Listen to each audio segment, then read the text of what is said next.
Morning everyone. Competition गुरु coaching centre की master cadre mathematics class में आपका स्वागत है। जैसे कि पहली वीडियो में मैंने आपको परमुटेशन एंड कॉम्बिनेशन के ऊपर कुछ चीज़ें बताया हुआ था कि परमुटेशन कॉम्बिनेशन कैसे क्या करना है। आज की वीडियो में मैं अच्छे कंसेप्ट लेके आया हूँ।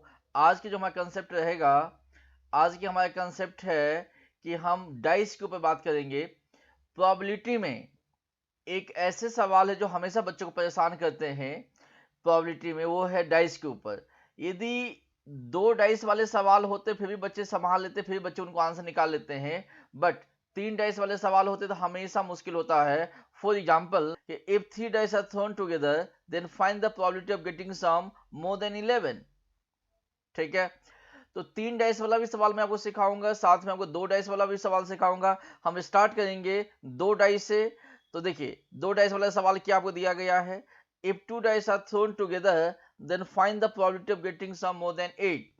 दो डाइस को फेंका गया, सम क्या होनी चाहिए, 8 से ज्यादा होनी चाहिए। तो देखिए, टिल नाउ अभी तक हम लोग क्या करते थे, इस टाइप को ये जो सवाल होते थे इनको हम कैसे सोल्व करते हैं, आपने भी किया होगा, हम भी करते, देखिए ऐसे करते हैं। जैसे मान लीजिए दो डाइस को फेंका गया, तो दो डाइस को फेंकने से जमा क्या होगा, 36 केस बनेंगे। टोटल जो केस होगा 36 होगा। कैसे, 1 1 2 1 3 1 4 1 5 1 6 1, फिर 1 2 2 2 3 2 4 2 5 2 6 2 1 3 2 3 3 3, ऐसे करके आपका ये जमा 6 केस बनेंगे, जमा 36 केस बनेंगे। तो देखिए, यदि 36 केस तक सवाल दिया गया है फिर भी मैनेजेबल है, इनको हम मैनेज कर सकते हैं। जैसे मान लीजिए प्रोबेबिलिटी के फॉर्मूला क्या होते हैं, प्रोबेबिलिटी का फॉर्मूला आपने देखा होगा। प्रोबेबिलिटी का फॉर्मूला होता है favourable outcomes divided by total outcomes. यदि दो डाइस को फेंका गया है तो टोटल आउटकम्स तो हमेशा क्या होगा, यदि दो डाइस है तो टोटल आउटकम्स क्या होगा, 36 हो, इसमें कोई डाउट नहीं है आपको। अब इसमें से कुछ भी सवाल पूछ लिया जाए, मान लीजिए मैं आपको ये बोल दूं find the probability of getting sum, मान लीजिए प्रोबेबिलिटी ऑफ गेटिंग सम, मान लीजिए मैंने सम के लिए ले लिया 8 आने के प्रोबेबिलिटी कितना का है। तो देखिए 8 कहाँ कहाँ मिलेगा आपको, देखिए ध्यान से, इस रो में 8 तो कहीं नहीं मिलेगा। एक तो 8 आपको यहां मिलेगा, देखिए एक तो 8 आपको यहां मिलेगा, दूसरा 8 आपको यहां मिलेगा, यहां पे भी 8 मिलेगा, यहां पे भी आपको 8 मिलेगा, और यहां पे भी क्या होगा, 8 मिलेगा। ठीक है जी, तो कितना 8, कितना 1 2 3 4 5, तो आंसर क्या हो जाएगा, आपका आंसर हो जाएगा 5/36। बट अब मैं कुछ भी कह सकता हूं, मान लीजिए मैंने कहा प्रोबेबिलिटी ऑफ गेटिंग सम 8 ना बोल के मैंने मान लीजिए आपको कह दिया कि 4, तो 4 कहां कहां मिलेगा आपको, देखिए 4 आपको एक तो यहां मिल रहा है 4, देखिए अगला 4 आपको यहां मिलेगा, अगला 4 कहां मिलेगा, यहां मिलेगा। तो ये कितना हो गया आपका, ये हो गया आपका 3/36। मैं बेसिक से स्टार्ट किया हूं, वीडियो छोड़ के मत जाइएगा।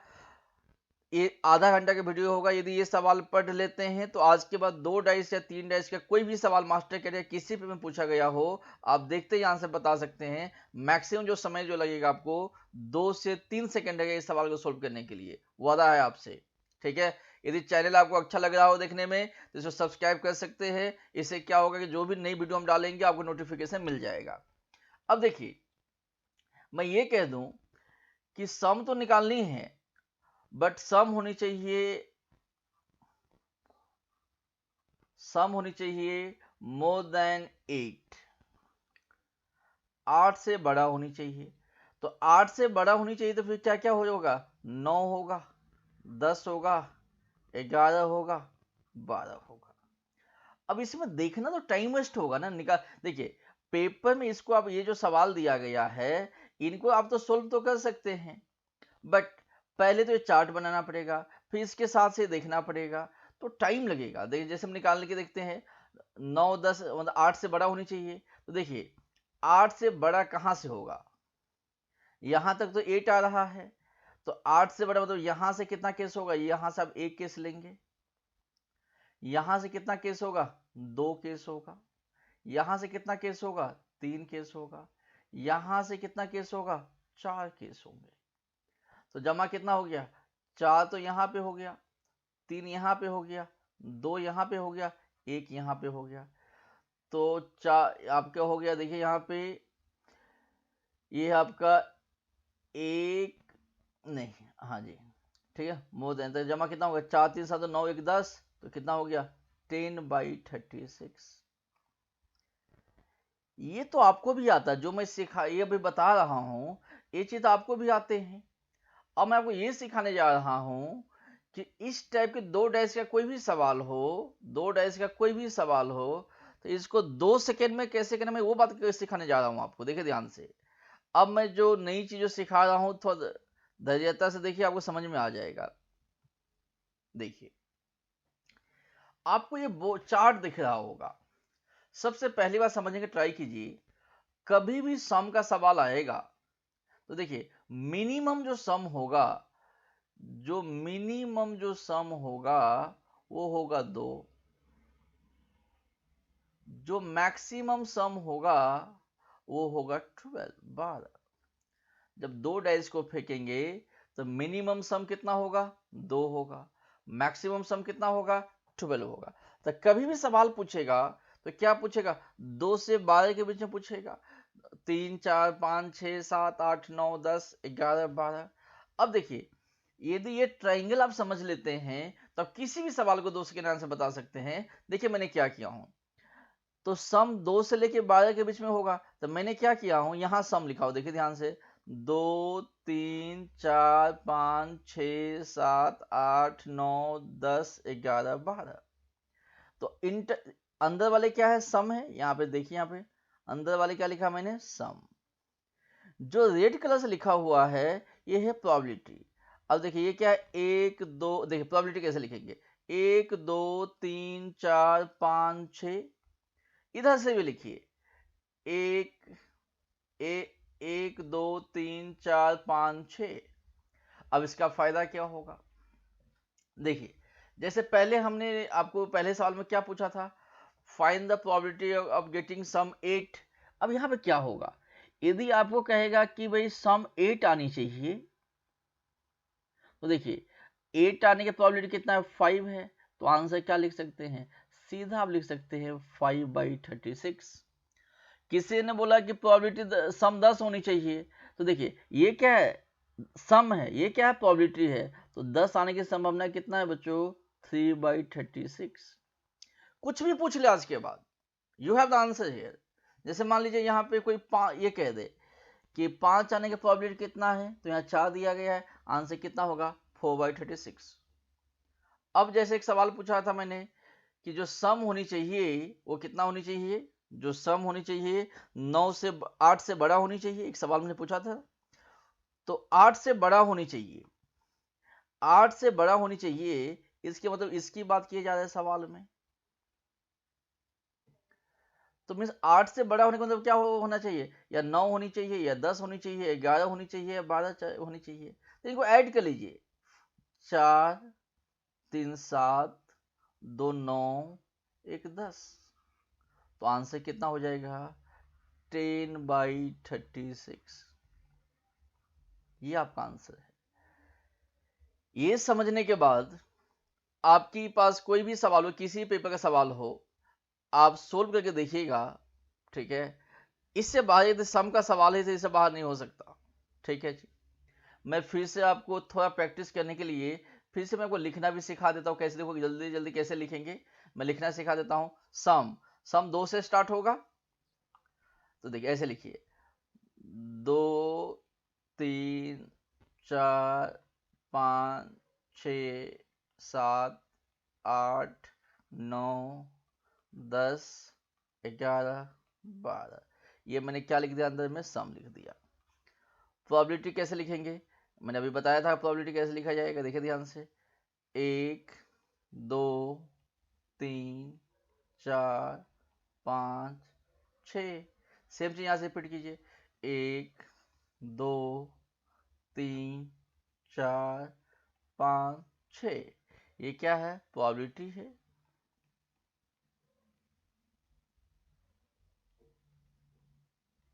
ये प्रोबेबिलिटी है और ये क्या है? सम है। तो 2 डाइस वाला चीज आपको समझ में आ गया। 2 डाइस वाली चीज कैसे करेंगे? अब 2 डाइस के ऊपर कोई भी सवाल होगा तो आप सोल्व कर सकते हैं, आपको दिक्कत नहीं आएगा। अब आते हैं हम एक्चुअल सवाल के ऊपर। मान लीजिए आपको 3 डाइस पूछ लिया जाए तो सवाल दोबारा मुश्किल होगा, क्योंकि 3 डाइस में यदि 3 डाइस को थ्रो किया जाएगा, if 3 dice are thrown together,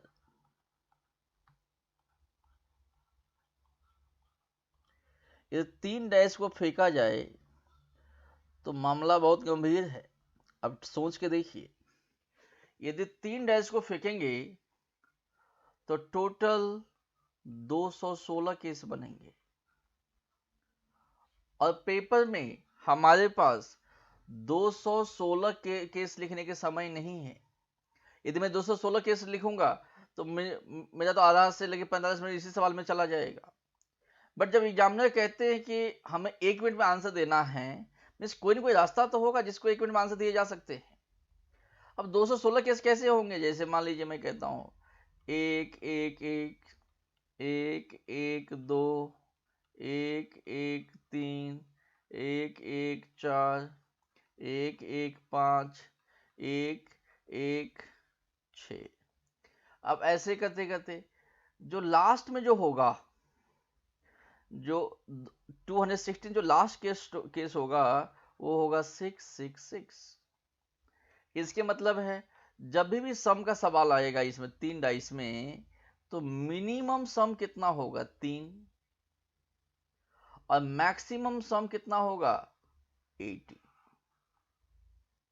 इतना तो आपको समझ में आ गया।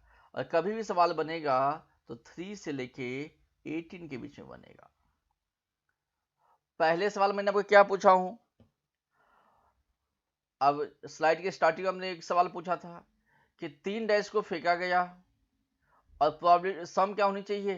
प्रोबेबिलिटी ऑफ गेटिंग सम 25 बोला था मैंने। तो देखिए, प्रोबेबिलिटी ऑफ गेटिंग सम 25।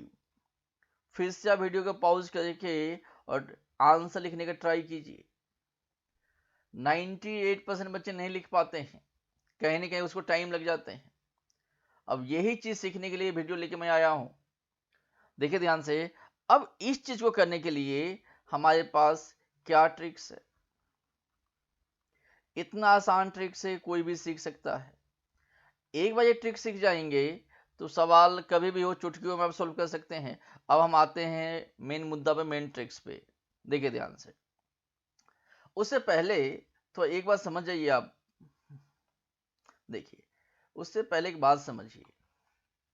जैसे मैंने कहा ये 1 है, ये मान लीजिए ये 3 है, ये 6 है, ये 10 है, ये 15 है, ये 21 है, ये 25 है, ये 27 है।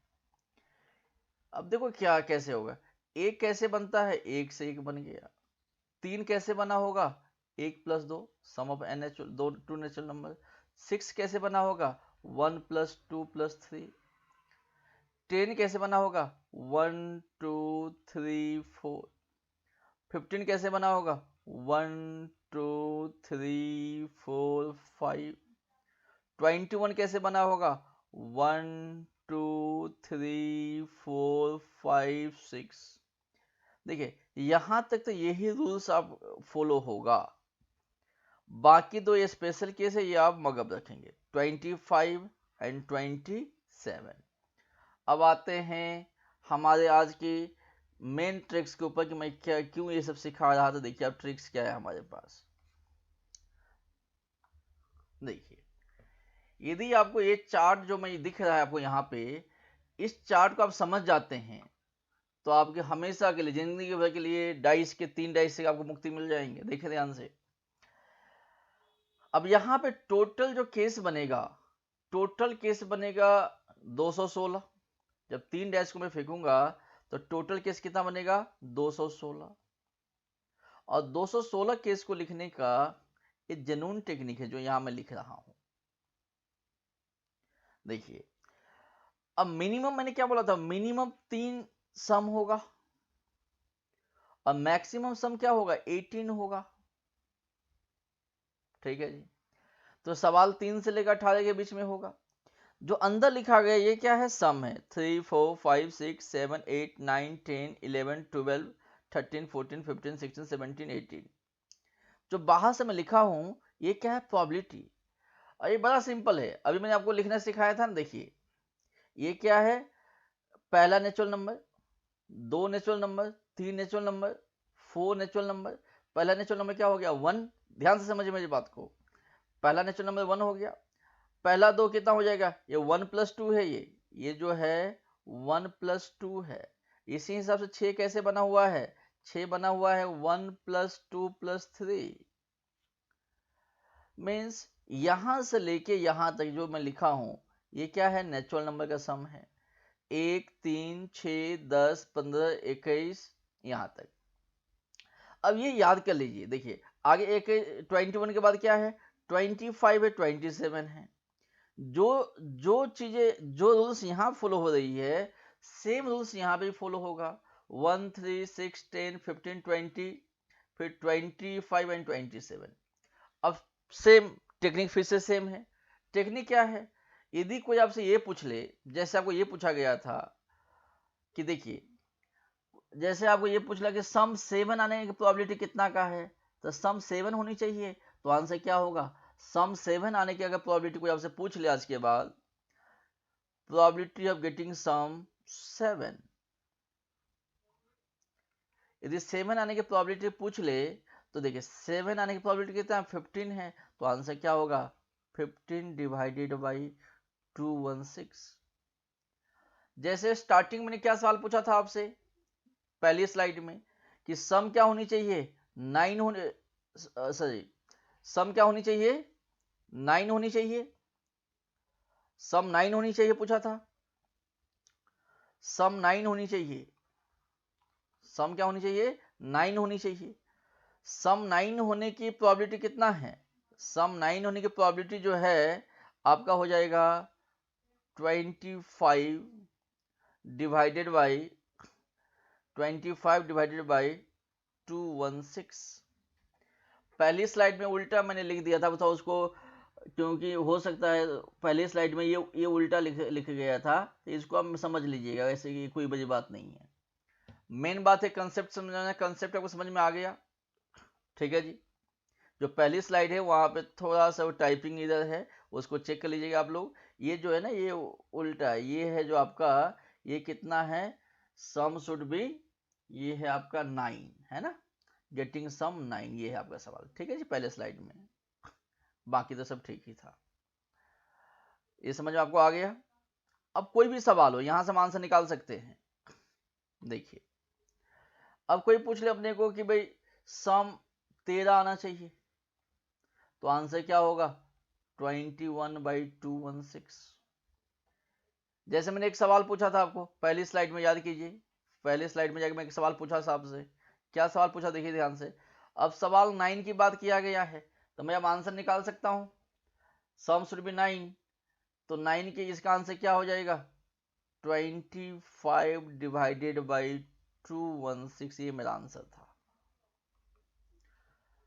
अब देखिए सवाल देखिए, 3 dice are thrown together, then find the probability of getting sum more than 11।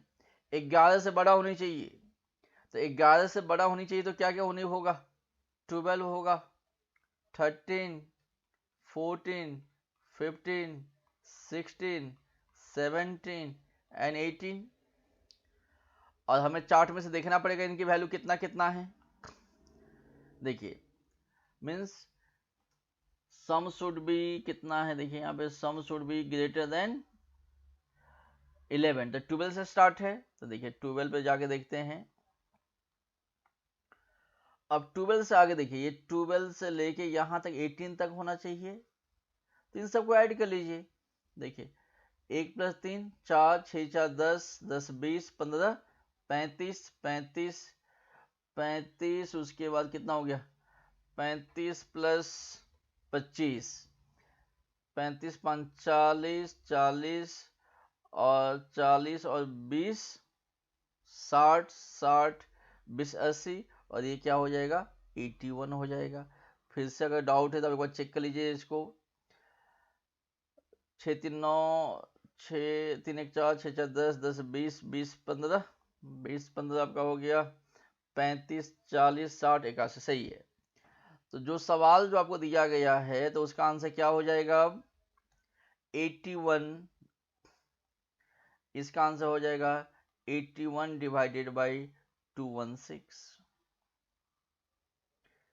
मुझे पूरा भरोसा है कि ये जो चीज़ मैं बता रहा हूँ ये आपके लिए नए होंगे और कुछ लोग होंगे जो पढ़े भी होंगे, नई चीज़ें होंगी आपके लिए। यदि आपको लगता है चीज़ नहीं, आपको कुछ आपको मैं सिखा पाया तो इस चैनल को लाइक कीजिएगा, सब्सक्राइब कीजिएगा।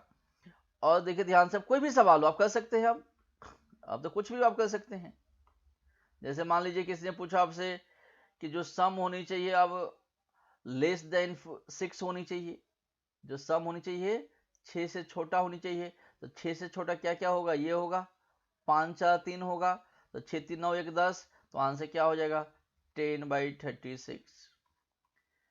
अब आपके पास जो भी सवाल पूछा गया हो, किसी के पेपर का सवाल के 2 डैश का सवाल हो, 3 डैश का सवाल हो, ठीक है, कोई भी सवाल हो, यदि ये कंसेप्ट समझ में आ गया, ये लॉजिक समझ में आ गया, तो आप आंसर निकाल सकते हैं।